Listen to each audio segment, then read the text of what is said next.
We're grinding up the jungle, the green waste in the jungle. It's called a green waste mulcher.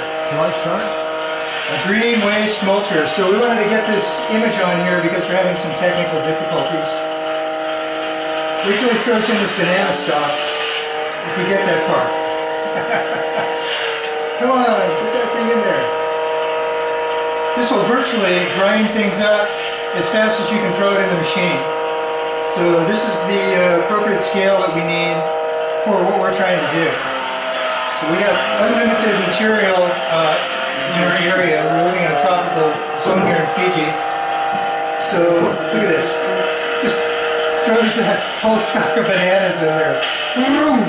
Fast as you can throw it in. Okay, take that thing off because we're not going to deal with that anymore.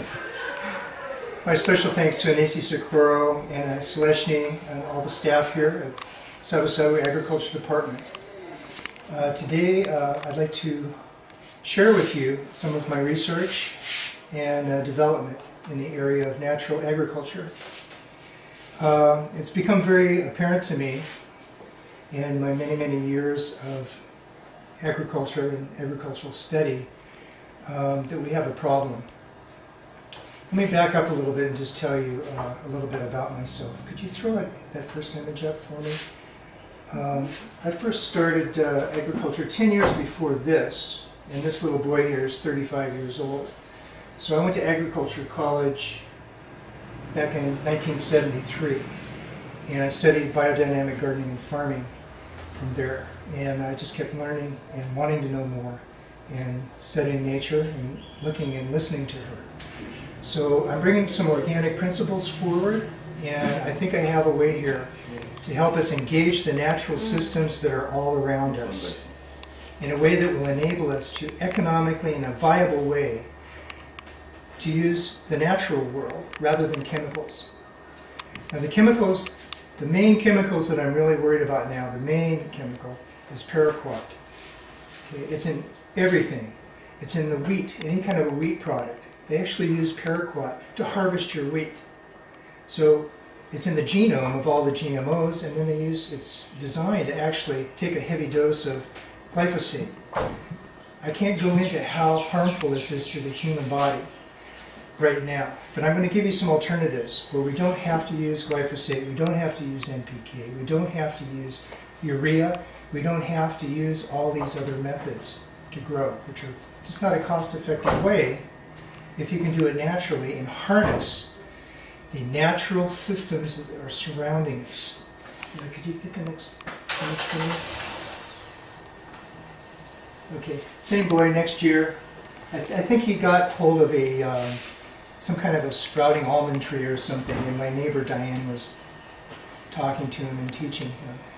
So that got him on the right road, and he's my teacher now.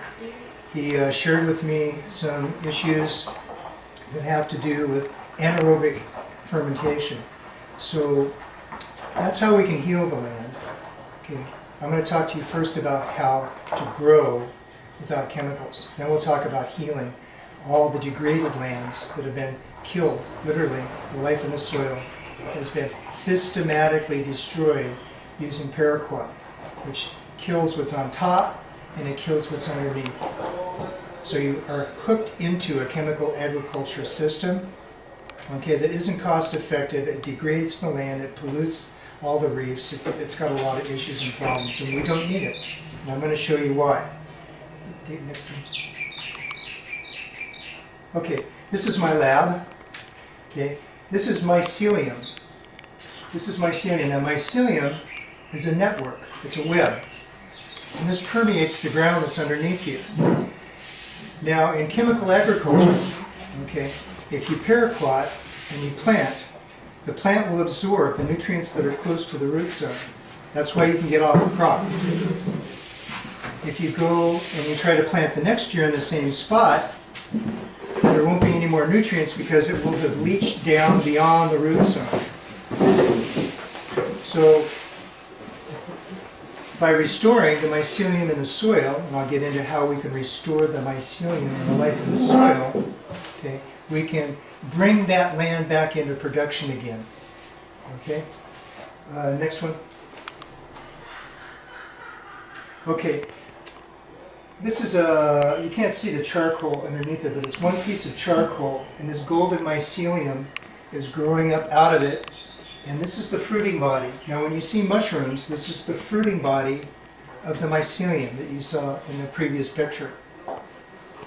So this is just one little glimpse into the world that I'm trying to share with you. These are the natural systems that are around us that we need to harness and embrace and engage.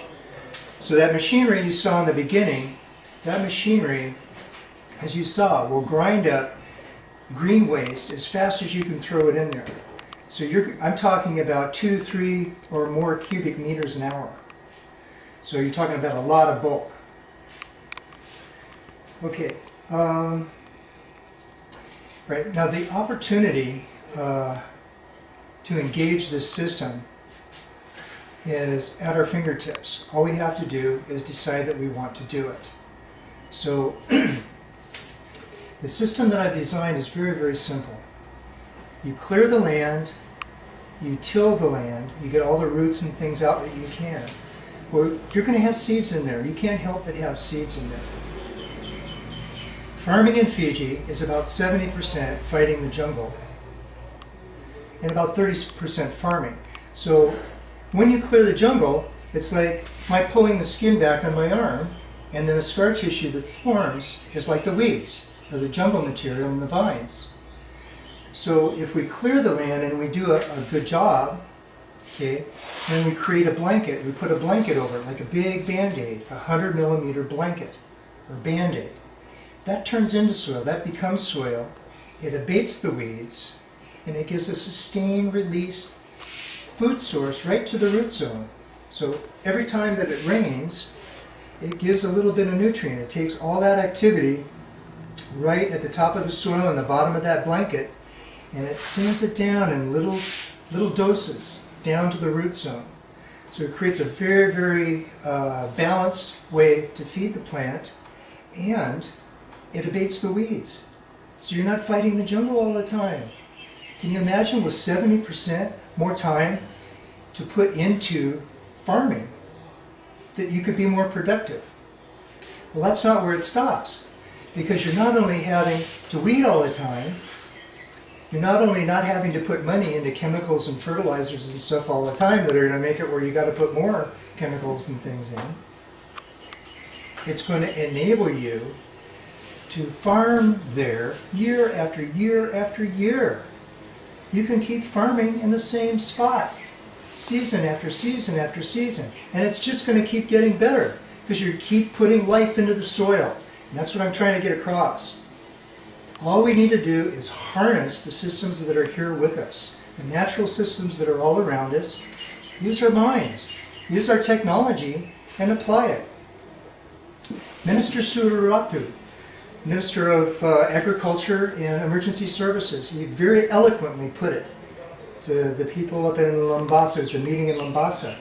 And he said, look, he says, if we're going to compete in the world market, we're going to have to get innovative, and we're going to have to use the systems that are available to us, and we have to use our creativity. So creativity and technology have to be applied to bring us up on a world scale. And my vision for Fiji, I think that my vision for Fiji is real. I think that we have the ability to produce the finest food on planet Earth. And I'm not kidding. Value-added food. Food that's grown for its nutrition and its quality. Fiji could be known all over the world for the quality of its produce. We're a little tiny nation. Little tiny nation. But like Fiji water, we can have the best available nutrition for the human body on this planet. And that's my vision for Fiji. And I want to thank you for coming today. And if you have any questions, I'll be glad to answer them. Why doesn't somebody ask me, how do you do these large areas like where the sugar cane and there's no jungle around it? I'm going to ask myself that question. Okay? All right. You take your mulcher and you go into an area that's in proximity to where your fields are. Okay? you do ponds. You do lined ponds. You fill them with water, and you fill them with mulch. So you have what's called a slurry. Okay, now in Brazil, in the cane fields, in the sugar cane fields in Brazil, they've got big pumps. And all the spent mash that comes from the ethanol production, they just pump it out into the field. Well, you can do the same thing. You can do a gravity assist siphon from a higher point, more economically, from a higher point where there's a lot of juggle debris, and you can transfer it for miles and much more easily apply it to the fields that you're growing in. So it's a win-win. You just need to use your creativity and apply, like I said, the natural systems that are all around us. Oh, come on, there's got to be a question. I do have a question. So your point is to bring these machines in, have them available, or? Yes, I would like to bring them into the country, and I would like all of your help to do it. I'm one person. I'm a finger on a hand. I'm one finger on a hand. A finger can do a little. A hand could do anything. I'm not very good at doing the kind of things that you're talking about. All the clerical work, dealing with all of the red tape and stuff that government throws at you to do something like this. I need help. Financing. I need to be able to finance these machines. I need to get these machines out there and start showing the farmers how this system works. So I need your help to do that. So why don't you think about how you can help me to do that? And maybe get back to me sooner than later. How many machines would you, like, so how many machines would Savu Savu need? Savu Savu would probably need, not just Savu Savu, but I'm thinking Von Olivo. I think that we could probably easily use one container, a 20-foot container full of these. And there's going to be a farm show up in Lambasa in June. So there really is the window of opportunity is here right now. The money's got to be made available.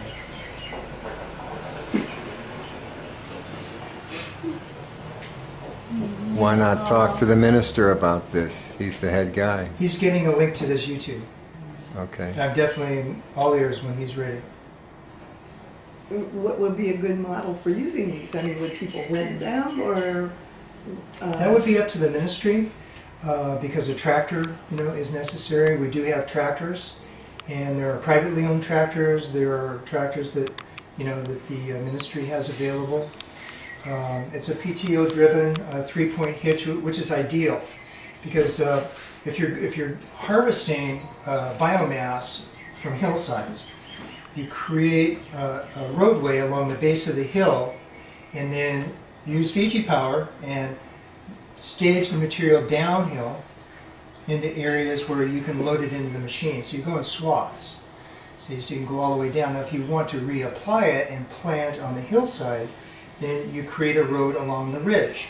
And then you have to truck up your mulch, and then you work it in going back down the hill again. So if you're doing things like cassava on a hillside, that's an option. But being able to glean off of these hillsides and manicuring the forest, getting all the invasive vines, all the debris, to where the forest can breathe, where it can get light and it can breathe. You go back through and plant food forests. You can do a lot of useful vines and yams and things like that. From the time you say mulch, I'm not a farmer, I don't know anything. So from the time you mulch, and then I know there's that process where you told me before, you're trying to encourage all the mycelium to grow. Right. And you kind of had to feed it some special good stuff, I guess the mulch. Yes, I'm sorry. And you didn't cover how you have to tarp it and Right. go through I'm sorry, that. I did miss that. Okay, silage is one option that we have. Now silage is like a short-term solution to composting. It's anaerobic fermentation. That means there's no oxygen. You want to crowd out the oxygen. So to make silage, you take this mulch and you line it with plastic and you compress it. And then you work the air out to where you can close the plastic and there's no oxygen.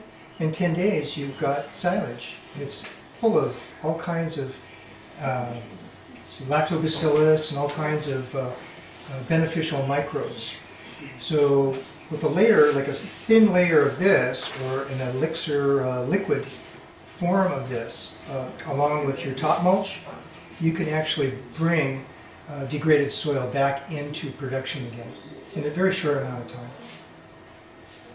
So, like, how long would say you mulched a whole field and you wanted to then start to plant, how long do you think that whole process takes? It depends on how many chemicals.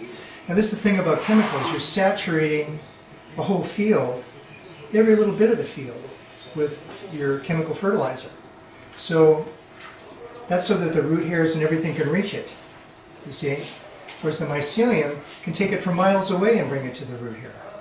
See what I'm saying? Mm-hmm. So you've got all these, high, intense, concentrated, chemical nutrients in the ground, okay, that inhibit natural biological forms like mycelium, okay, that leach down into the reefs and end up in our food and all kinds of things, and create all kinds of ecological problems. So how does it counteract the glyphosate in the paraquats? It breaks it down to its fundamental particles.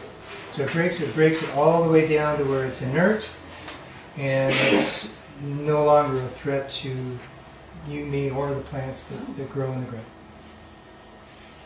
It's nature's way. We're just helping her along. We're using our technology, our observation of what nature does, how she acts, how she interacts, and we're applying it. That's all. That's where we were created, I think, to tend the garden. Tend the garden.